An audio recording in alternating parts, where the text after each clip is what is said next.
Good evening, everybody. And can I start by welcoming you to this question and answer session, the Royal College of Nursing, moving forward on pay, why nursing staff deserve a pay rise.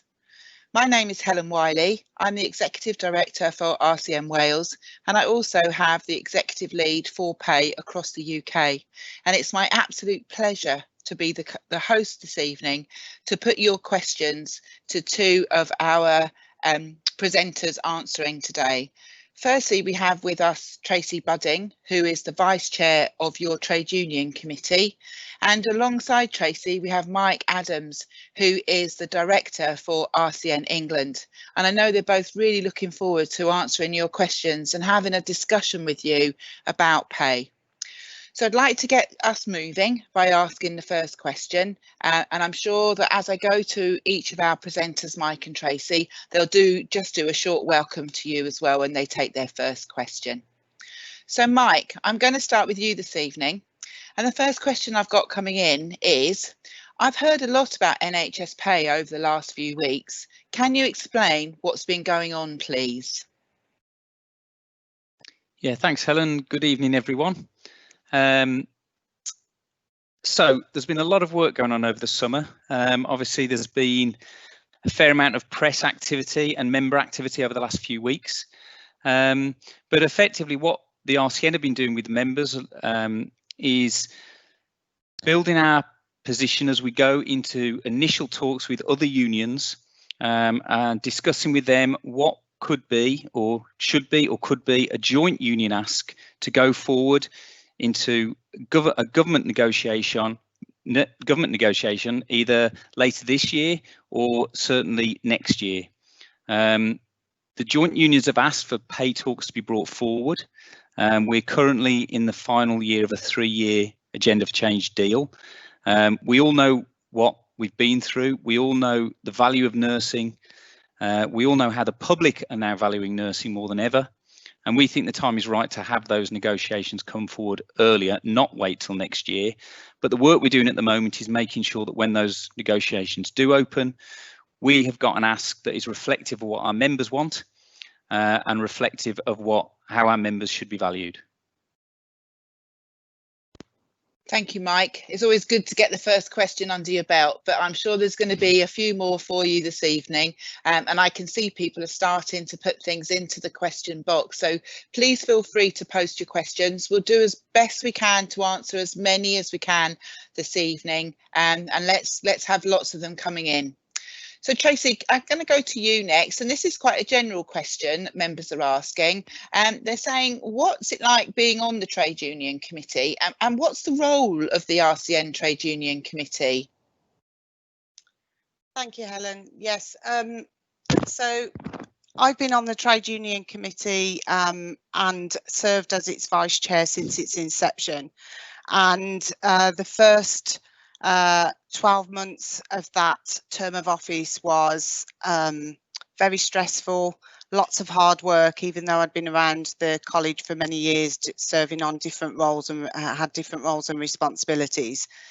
2018 pay award brought us lots of challenges as not only as an RCN frontline nurse, rep, steward, safety rep, but being involved at that strategic level, making those some of those difficult decisions with the information we were given at the time to make those decisions, especially when we'd only just set up a new trade union committee.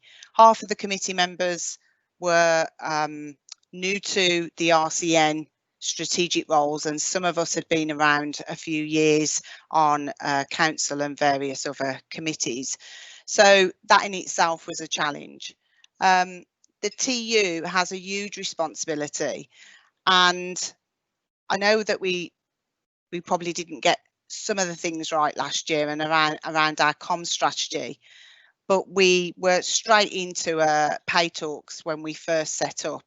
I hope that we've learned, as well as the college has learned, many valuable lessons from the last pay round. We've ensured this time round that we've set up a good communication strategy for our members. We're engaging with our members across all avenues via social media, boards, branches. We're trying to do as much communication as we can with our members at every level to get the views and the feedback, because the RCN members are the ones that make the decisions, not the trade union committee, not council. It's the members that will make those decisions. That's a huge responsibility for anybody sitting at that strategic level. And I hope that those lessons that we've learned will take us forward, better engaging with our members and giving our members what they ask for. Thank you, Tracy. As I said to Mike, it is always nice to get the first question answered. I'm sure you've both got some water and things there, so please feel free to take a minute when you're answering, because it is a bit strange doing them like this online. Yeah. Okay, Mike, I'm going to come back to you. A chat question's coming up, and it's saying, when will the RCN pay strategy be launched? With the recent demos, our members need actions and a plan. Yeah, thanks for that, Helen. Absolutely. So where we are at the moment, we're taking soundings from members again on where we are with our asking to the joint union position. But at some point, we will establish that. We will establish what our ask is going forward after hearing loud and clear from Trade Union Committee, our branches, our boards, our rep communities.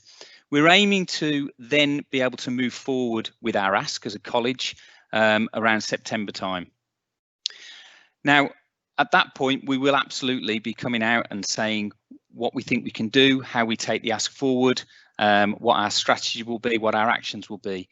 But what is really important is, as we've seen already this weekend with protests and members raising the voice, the important thing will be people knowing about what is going on and what our ask is, whether that's the public, whether that's government, whether it's other members.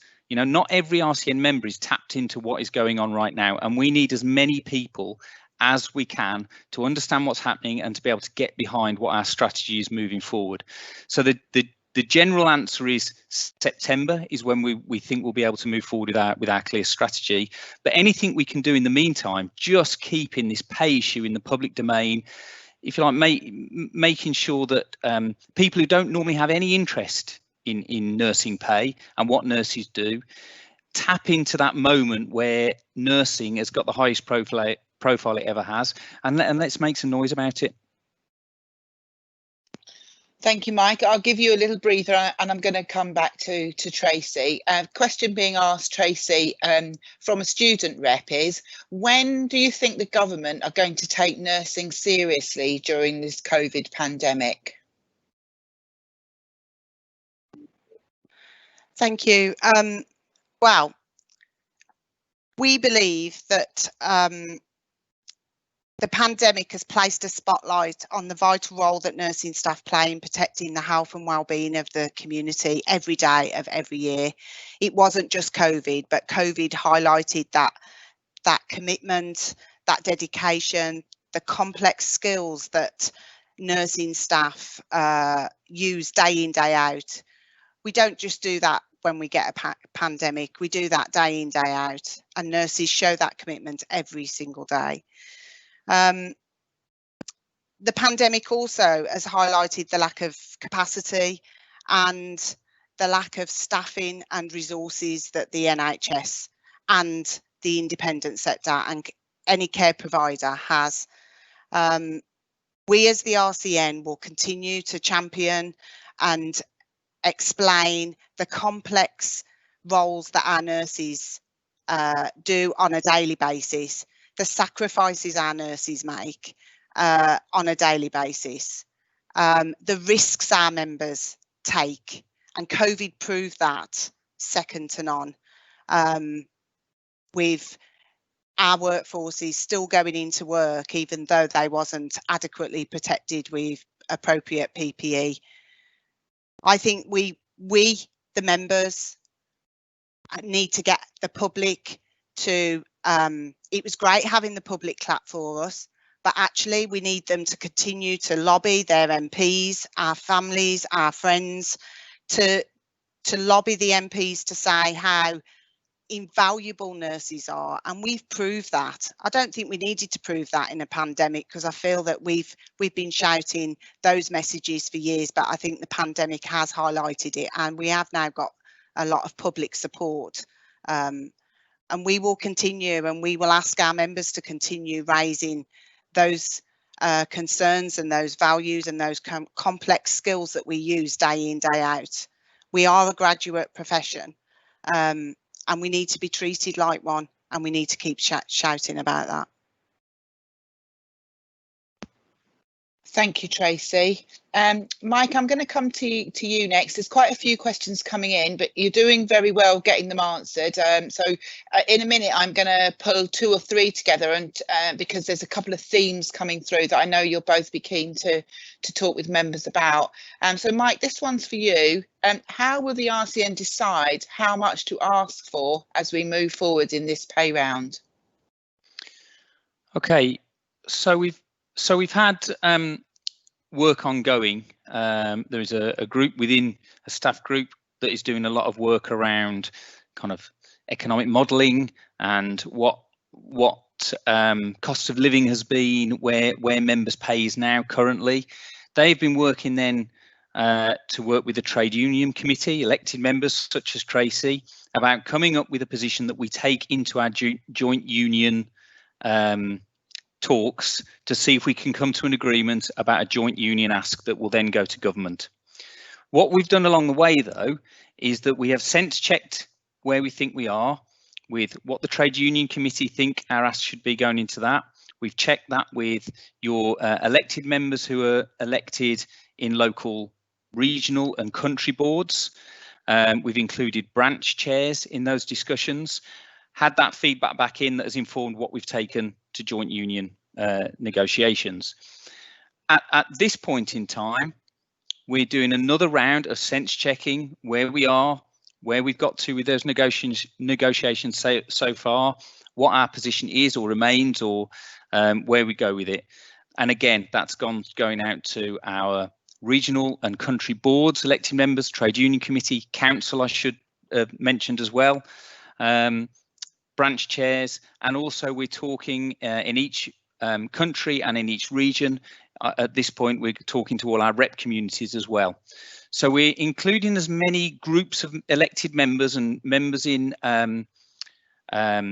positions, kind of RCN positions, about how we form our position that we want to try and agree with our joint union colleagues. From that point, we will need to make a decision with all those about where we go, what our actual ask is when there's kind of an end to a joint union discussion. So we're doing a lot of sense checking. Sorry, I should have mentioned we also had a member survey that 42,000 members responded to that had key questions around pay in there. So we're trying to do as much as we can to get a wide range of member views, and actually member decision making is front and centre in terms of what position we actually come to that we ultimately go to government with and ask.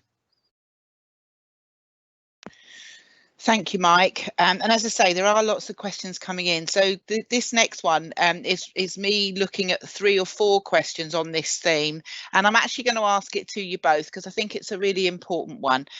So this is where members are talking about the 3-year deal that we're currently in. We'll remember that started in 2018, and of course 2020 is the last year of that 3-year deal.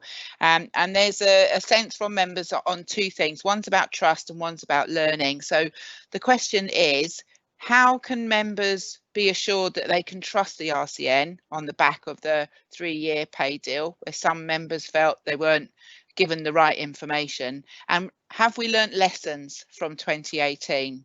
So I'll come to you first, Mike, and then I'm going to come to the same issue to you, Tracy. Thanks, Helen. Yeah, I mean, this is a really important question. It's a really obvious question that we expect to be asked. Can you trust us? Well, I joined the RCN about 3 years ago, and even in that time, it feels very different, even to me as a relatively new member of staff. The way in which the organisation responded when we had our ERS report, from my point of view, and being part of the executive team, we talk about lessons being learned all the time. We talk about how do we make sure members are aware of what's going on. We talk about how we ensure that members are leading our strategy and leading our decision making all the time. I can't offer much more than I can own. From my own personal perspective, it feels as though it is running through the organisation at the moment. How do we make sure that members are aware of what's going on? They don't feel that things are being done secretly behind closed doors that isn't for their benefit. Everyone in the RCN wants to ensure that nurses and the wider nursing community, all our members, are valued in their pay. It's absolutely key moment for us. We can't guarantee, can't stand here and guarantee we will get you X pay rise, because we don't give the pay rise, the government does. But we will absolutely do everything we can, everything in our power, to make sure that members come with us, members are involved, members are active participants in trying to get the pay rise we know everyone deserves. Thank you, Mike. So Tracy, I'm going to come to you again on the same question. So it's about trust, it's about learning lessons from 2018. So members are asking, how can they be assured that they can trust the Royal College of Nursing on the back of the 3-year deal that started in 2018? And have we learnt lessons from the experience of that deal? Yeah, thank you. Being involved in that pay deal, as I says, it was very difficult, challenging and frustrating at many levels, being actively involved in those decisions. I think we've learnt a lot from the ESR report and recommendations around how we engage, communicate with our members. That's really critical and important. And I feel that the college is in a different place. We have got a new exec team, we've got a new council, new committee members, and we're all and some brilliant negotiators within the college. And we want what is best for our members, and we are going to strive for our members to get the best pay deal. And we can only do that with the support from our members, by our members telling us what they want. And our communication strategy is very membership focused. We've also developed the pay strategy and policy, which was developed with members being involved and guiding us of what they wanted. The 2018 pay deal did let members down. It confused members. So our recent survey, our members have asked us to make this pay deal straightforward for them to understand and not complex like it was previously, where we mixed pay with agenda for change reforms, which confused even some of us that were at the high level because it was so complex. And pay deals are complex, so we're trying our best to make it as easy as possible for our members to engage and to respond and be involved in those decisions of how we take this pay strategy forward. We've reflected an awful lot. As I say, the organisation is in a different place to what it was in 2018, and we are nothing without our members. We need to be guided by our members, and I feel that the college is listening more to our members, and that's because we're engaging on so many different levels and getting feedback. At the end of the day, it's not the trade union committee or council that make those decisions, it's the membership, and we'll be guided by what the membership want. Thank you, both of you. I think that was a really important issue that's come up several times in the chat box for you to have a chance to talk about. Tracy, I'm going to stay with you for a minute, if I may. And there's a question being asked by a member about how will the RCN talk about pay to the general public and get the general public on board with our key messages? Sorry, just on mute. I think not only the RCN, I think stories, personal stories, are invaluable. I think we need to utilise every platform of communication with the general public. We need to speak. We are the organisation. We are the membership. Every single one of us need to talk to our families, our friends, at every opportunity we have, and we will play our part as the organisation, the big organisation. But it's us as individual nurses and nursing that we need to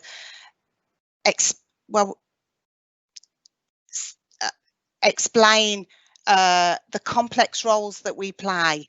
The personal stories will hit home with the public more than a printout or a set of words from the RCN or a global email. It needs the membership to do that, to spread the word, to engage the public. Thank you, Tracy.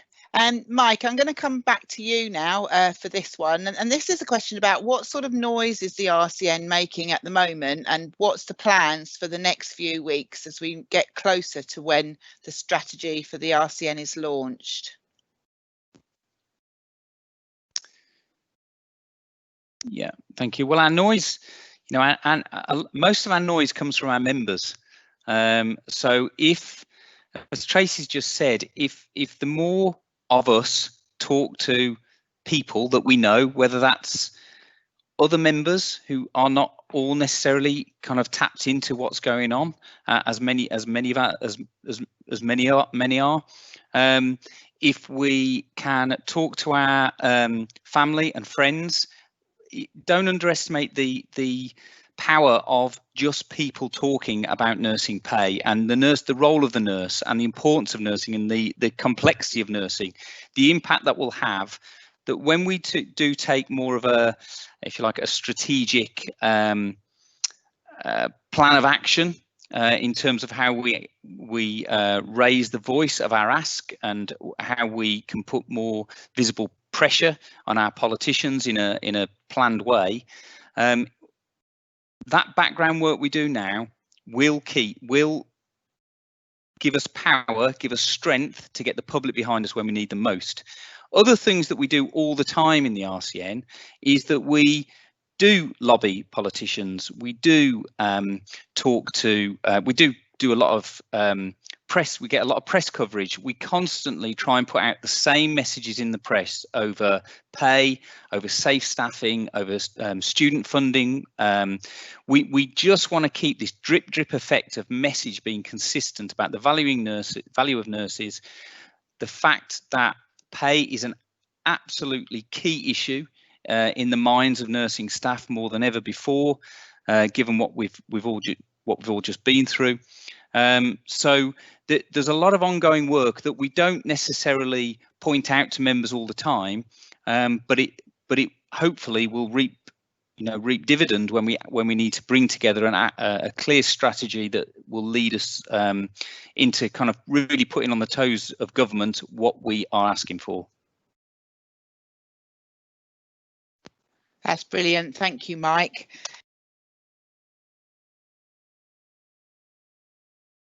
If you can unmute, please, Helen. I do beg your pardon. I was on mute. I do apologise. I was just saying thank you very much, Mike. And I was also just reflecting on how warm it is here in South Wales, which is not something that I get to say that often. So I hope that you're both okay and got drinks there, because some of these questions are heating up a little as well. Tracy, I'm going to come to you next. I think I've still got you there.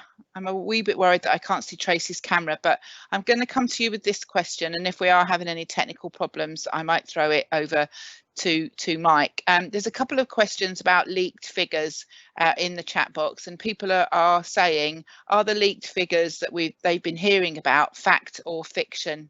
You able to answer that one, Tracy? Is your internet okay? Yeah. Hi. Yeah. So obviously, we've already mentioned earlier that our final position will be announced in September. We need to make the government see we shouldn't be letting the government see our hand too soon. We're working with the other trade unions and in August to try and get that joint position. We're hoping for a collective approach. The RCN has led all the unions' calls for early pay award by the end of this year, and it's clear that the government's announcements over other public sector workers awards for the teachers and police, we believe that this was done to test the public, but I don't think the government expected nurses to show their anger. And we need to work with the other trade unions. And as we've said, we'll bring that back in September to our members. As soon as we've got a decision by the collective trade unions, we will ask our members. It will be our members that will tell us what they want to do once we're in that position. Thank you, Tracy. And there's a similar sort of follow-on question, really, which I think I'll go to Mike for, and that's asking, is there a date for pay discussions with the other unions yet? So, Mike, can you take that one? Yeah, sure. Well, as I think I said earlier, the negotiations have started. There has been meetings between the joint unions, and as I said earlier, we are now going back out to via the trade union committee, via council, regional and country boards and branch chairs. We are, and our rep community, we are sense checking where we've got to with those negotiations and where we go back to with our kind of final position on what we will and won't agree to as a joint position with other unions. So those conversations are ongoing. We can't publicise, an outcome of each meeting that goes on. Joint unions through the staff side secretariat meet regularly on numerous issues, and we don't talk about each meeting. So those conversations are ongoing. We're at a sense checking point. We would prefer to come to a joint union position. There is a strength with multiple unions standing together on a position. But we will have to see in terms of what our members, our members and our elected members guide us as a way forward in those negotiations. Thank you, Mike. I think that clarity was really helpful. Tracy, I'm coming back to you for this question, and this is somebody asking, is there a possibility the RCN could request representatives of Parliament, members of Parliament, to come and shadow members, RCN members, during a shift so they can actually experience what it is that we go through each and every day? Can you take that one, Tracy?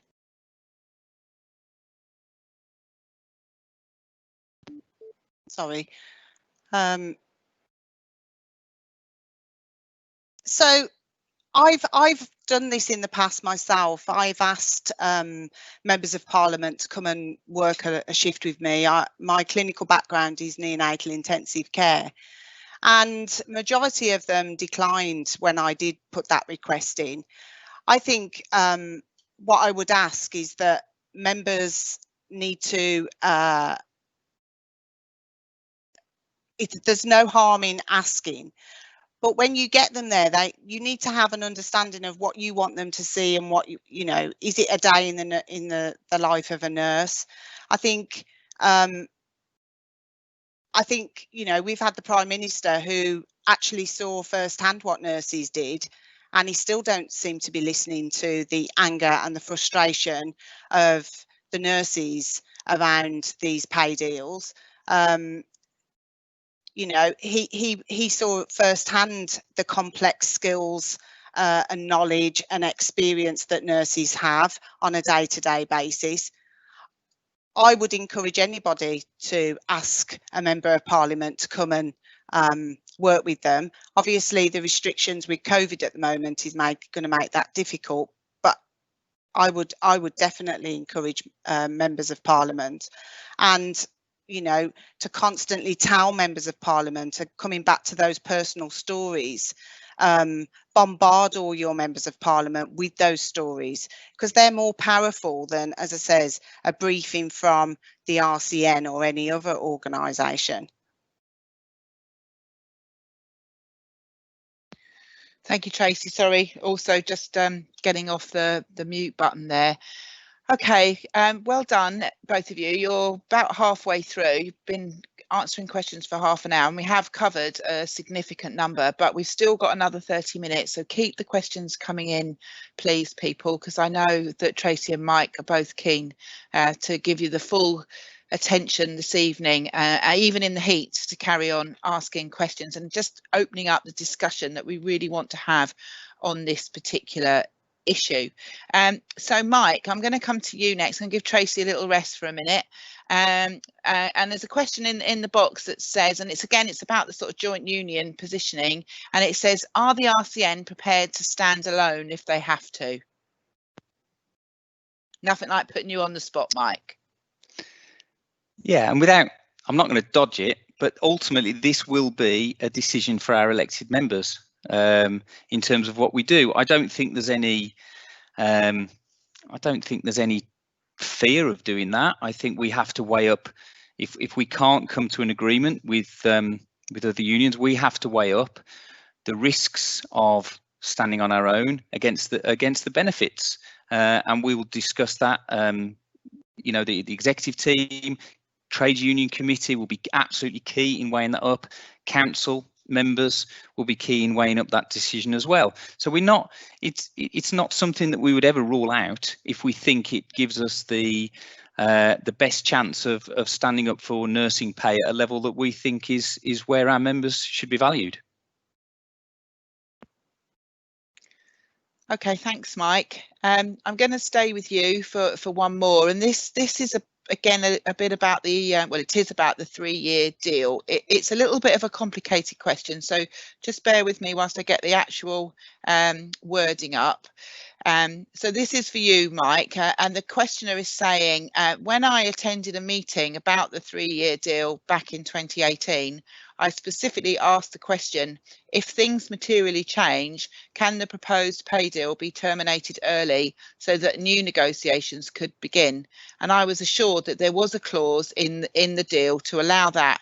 So can I ask, does the RCN think that the situation has changed? And if so, can we trigger this clause?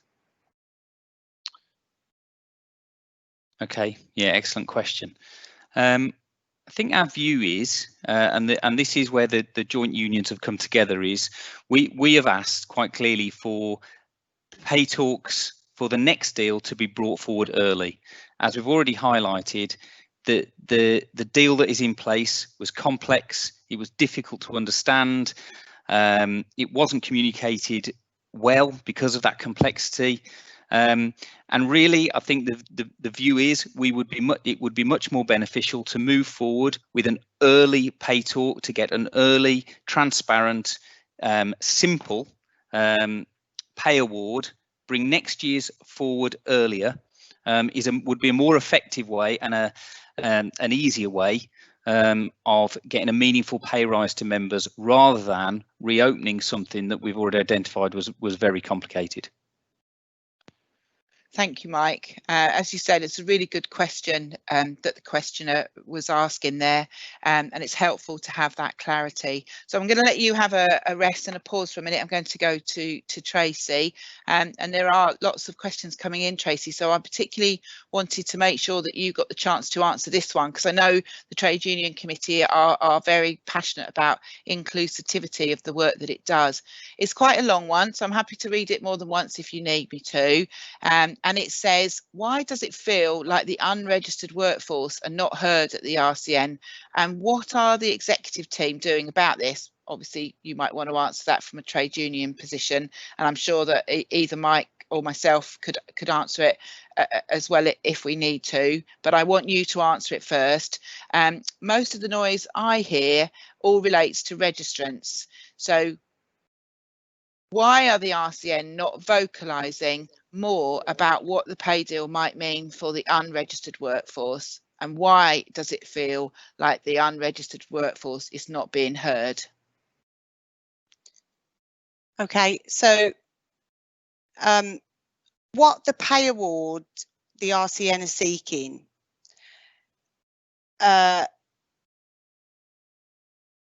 it's very delicate situation to put a figure on this, but we're trying to get all the trade unions to understand the RCN position, which is in our pay policy, and that is to award nurses on the complex roles, knowledge and skills that nurses undertake, from a healthcare assistant to a registered nurse, associate nurse, or even a manager. We want to get an effective and meaningful pay award, and that's why our pay negotiations are and our pay policy actually is about getting a fair and effective pay award for all our nurses, whether you work in the NHS or the independent sector, whether you're a healthcare assistant or an associate, nursing associate or a manager. We want an effective pay award for all nurses. Thank you, Tracy, and I could hear just how passionately you feel about that and the importance of that being for every member wherever they're working and whatever grade they're working at. So I'm going to stay with you, Tracy, because I think this is another one that you'll want to answer. It's a short question, but it's a very poignant one, and that is: are the current protests a help or a hindrance?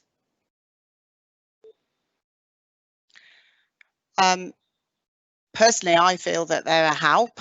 The RCN didn't discourage those as long as members were aware around the social distancing. And I think the public need to see, and the government need to see, how angry and frustrated nurses and nursing are around the current pay situation, especially after the pandemic. I went to a rally, to a protest, and I gave a personal account of the things that I see on a daily basis. Nurses crying coming into work, nurses crying going out of work, you know, all the double standards around politicians being awarded £10,000 to sit at home in lockdown, and we're having to fight as nurses for a fair and effective and meaningful pay award. Shocking. And the more that we get out there and raise our concerns and show our anger to the public and to the government, I think will only improve our situation. Thank you, Tracy. And I'm going to bring Mike in on that topic as well, Mike. So the question was about the protests, are they a help or a hindrance? I'd like to hear your thoughts on that as well, if you don't mind, Mike. Yeah, I mean, I'd agree with Tracy on that. And I think I've said earlier, the more noise that we make about pay, the more that the public are aware that nursing is not valued in pay the way it should be. The way in which the public will then put pressure on the government is a good thing. You know, it might not all be RCN organised and part of our strategy, whatever it looks like, but anything that raises the visibility of the fact that nursing staff do not feel valued in their job, and over a third of them are from our survey are considering leaving nursing, that will only help. So this is not a case of competition between different factions of who can say what about pay. This needs to be about the whole of nursing coming together and putting pressure on a government to absolutely value nursing staff and to retain them, to encourage them into the profession, to look after them and retain them, and show that they absolutely value the role that we all do. So I don't think it will hinder it at all, as long as there isn't a kind of the argument, the government doesn't see the argument between different people within nursing rather than with them, who are the people who will ultimately give out the pay award. Thank you, Mike. It's good to hear your thoughts on that, because obviously we have had a weekend of a number of protests around the UK. So I've got one more for you, Mike, and then I'm going to go back over to Tracy. So this person is asking, what will the RCN do if, when balloted, the response from members is to not agree any offer that comes onto the table? Will a ballot paper allow for anything else? I mean, ultimately, that depends on what we go to the membership to ballot on. That is entirely in our gift. We've got very recent experience in the college of strike action in Northern Ireland, where the RCN balloted its members, and it was a series of, you know, strike action itself is a last resort in a sense, and there are lots of markers and points on that journey before you get there, and part of that isn't just one ballot that says do you or don't you accept a pay award. There might be a question on there that says, do you accept a pay award? And there might be another question that says, would you be prepared to take industrial action? There might then be a further ballot on the actual industrial action itself. So this would all be discussed in the trade union committee, with council, with again local elected members, to come to that final position. So it won't ever be a case of, well, we just ask you what you think, and if you don't agree the pay rise, well, we just stop there and go home. It's just part of a journey of moving towards using what tools we have to put pressure on a government to get us that pay award that everyone deserves. So there's never a case of it's just one question, I think, is the answer there. It's a journey along the way. Thank you, Mike. And that leads me quite neatly into a question for Tracy, which was about learning from the Northern Ireland strikes that happened in December and then early into 2020. And that was the question, Tracy, is what was the learning from Northern Ireland, and how can we make sure that we continue to build on our position as being the leaders for raising issues in nursing? I think we're nothing about us without us. So our membership is what's going to drive this forward, any pay deals forward. I think we learnt a lot by the communication that we used with our Northern Ireland members. They were kept engaged, up to date, informed. There was organised events. The staff and the members and the reps in Northern Ireland pulled out all the stops, and they coordinated it and planned it. I think this is, you know, to go down an industrial action route is a very difficult and challenging way to go for any trade union, and it means that it needs total commitment. And I think Northern Ireland showed that. They were so frustrated and angry. They engaged with their reps, they engaged with the RCN organisation. It was a two-way communication, and the planning you know, was meticulous, but it's not easy, and it takes a lot of hard work and a lot of hours and dedication. And I think we need to be coordinated. We need to continue to keep our members engaged, up to date with what's happening. Even during this time, there was a lot of, you know, we need to explain the things that are coming out that are not true. We need to be honest. We need to be brave, because we may end up going down that route. It is a last resort, but we may end up going there. And if we do, we need to have our members ready, able to understand what we're asking them for. And we can only do that if we keep them up to date and informed of every step of the process. Thank you, Tracy. And I know we were all looking forward to hearing more from our colleagues in Northern Ireland at Congress this year, which of course we've had to cancel because of the pandemic. So it's good to hear that the Trade Union Committee have had an opportunity to see some of the learning from Northern Ireland, and I know that you've got colleagues from Northern Ireland on the committee as well. So I'll let you grab a drink and catch your breath, and I'm going to go back to Mike. Mike, this one is particularly relevant for you because I know you support the student committee for the RCN, and it's come from a student member, and the student is saying, as a student, I am worried about the way the pay situation is going. What can you do to assure me as a student nurse and my colleague student nurses that we are valued and that our voices will be heard and engaged with as future nurses during this pay round?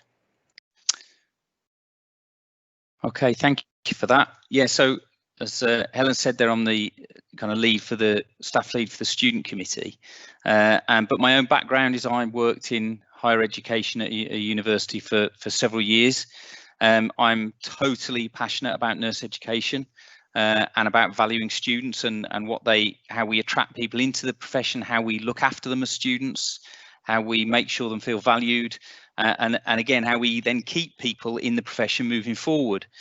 So from my point of view as a lead on that committee, I'm absolutely committed to ensuring the student voice is heard.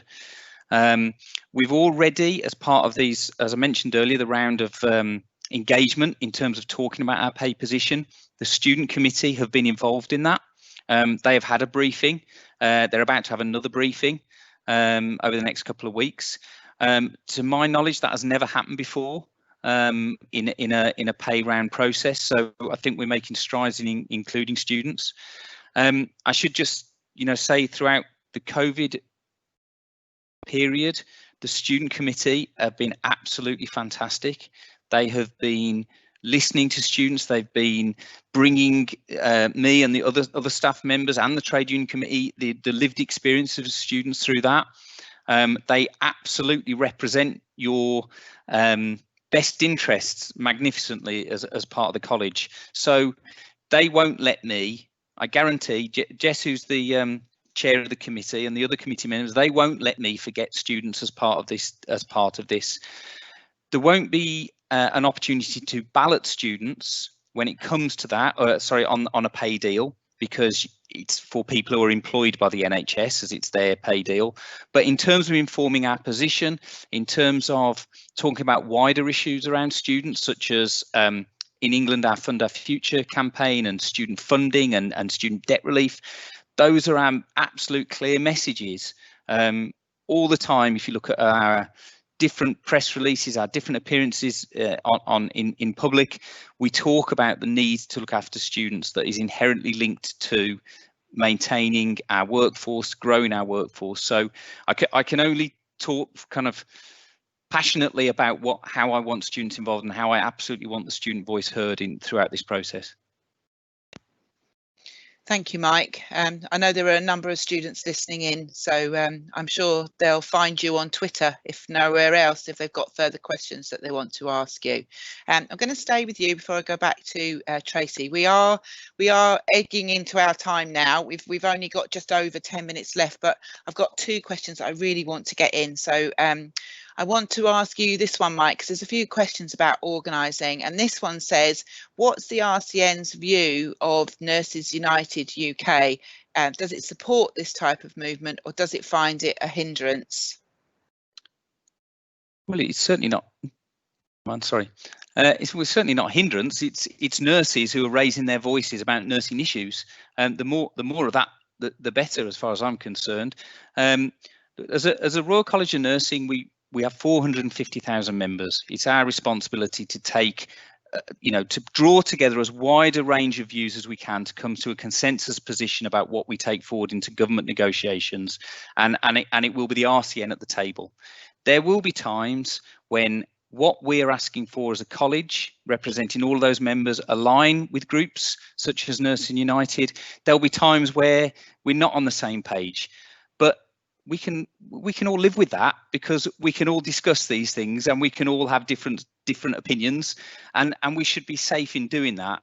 We professionals, that's absolutely fine. We can debate these things. What's really important is that we're not seen to be anti each other, because that's really unhelpful, and that just plays into the government's hand.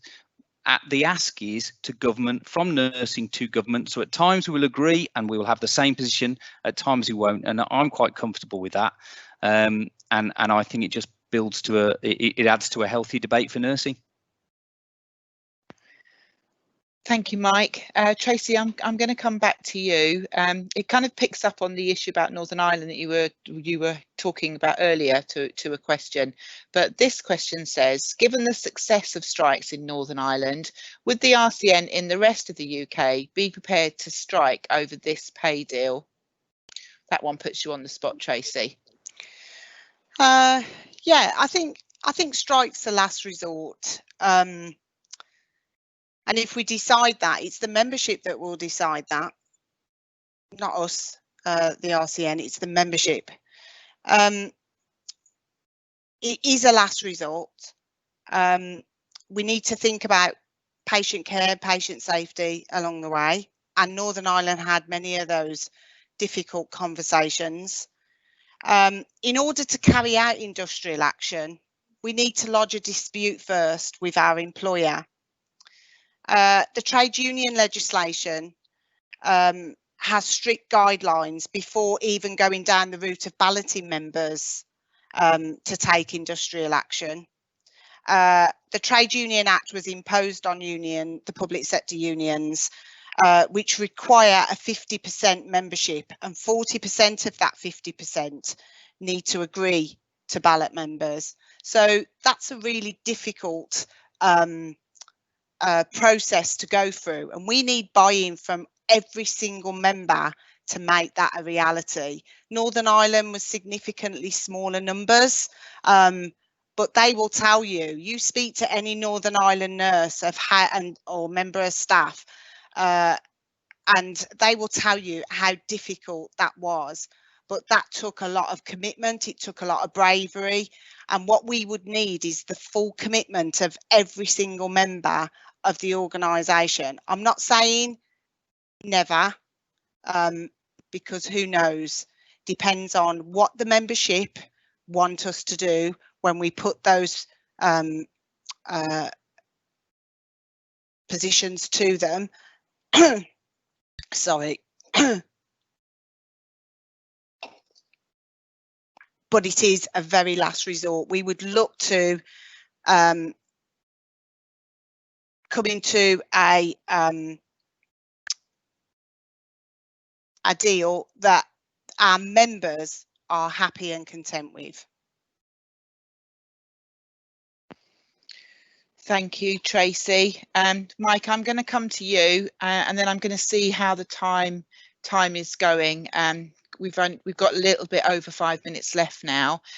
This one was asked a little bit earlier, but I hadn't had a chance to get to it. So this questioner is saying that the recent demonstrations by nurses in various cities seem to be largely ignored by the main news channels. Do the RCN have any strategies to raise the pay rise issue and show how angry nurses are at the government's snub from being excluded in the recent public sector pay rise awards, particularly given their hard work working during the pandemic? Yeah, and I think moving forward, whatever our strategy is as a college, we will absolutely think about how do we get in front of mass media sources and outlets. In my role, what we get each day is, if you like, a roll call of everywhere the RCN is mentioned and the press on the day before. And actually, it does happen a surprisingly amount of times. Every day there will be something where the RCN has been mentioned somewhere, whether it's national press or local press. So whilst you might not have seen anything this weekend, maybe, although I think I saw some good coverage, I thought, of what there was. We do get good coverage from the college, and it's absolutely our job to make sure that we escalate where we can the issue of pay moving forward. So we will have a strategy. A lot of it is timing. Some of that timing goes out the window if another story breaks that's of international or national interest. But we part of our strategy will be, how do we get the most coverage we can and the most noise? Obviously, social media is very powerful these days as well, and there's lots of members who are very active on that. But how do we break through people who are interested in nursing to the public who don't necessarily think about this stuff? So it's a really good question, and something we will absolutely give a lot of attention to.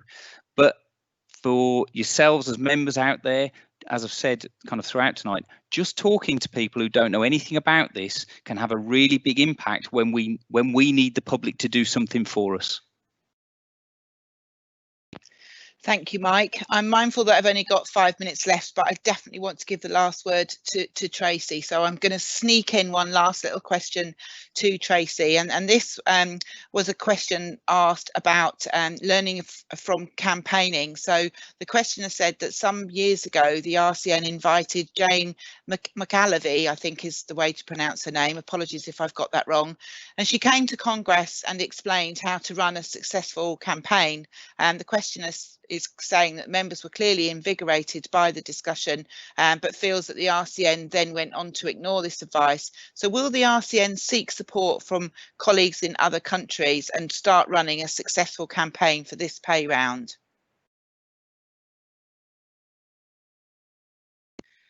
I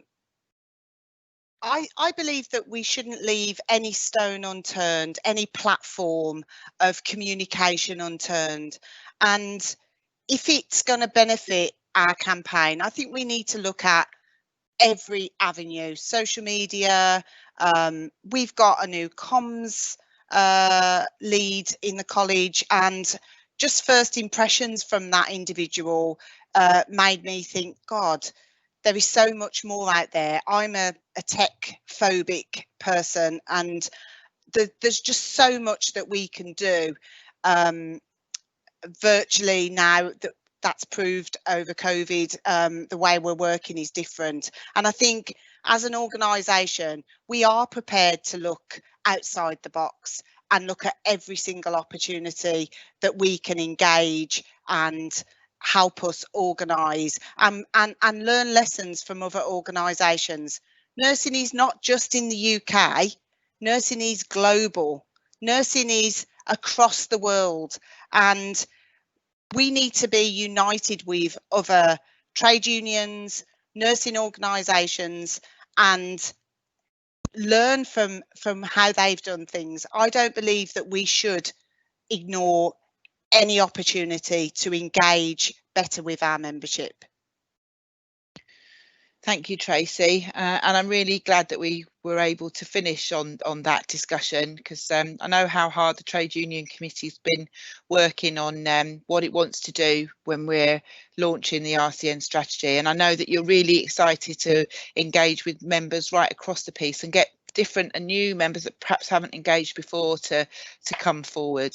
So we do only have a couple of minutes left, so what I would like to do is just give you some dates for your diary first of all, because we do have a number of other events for this question and answer online sessions.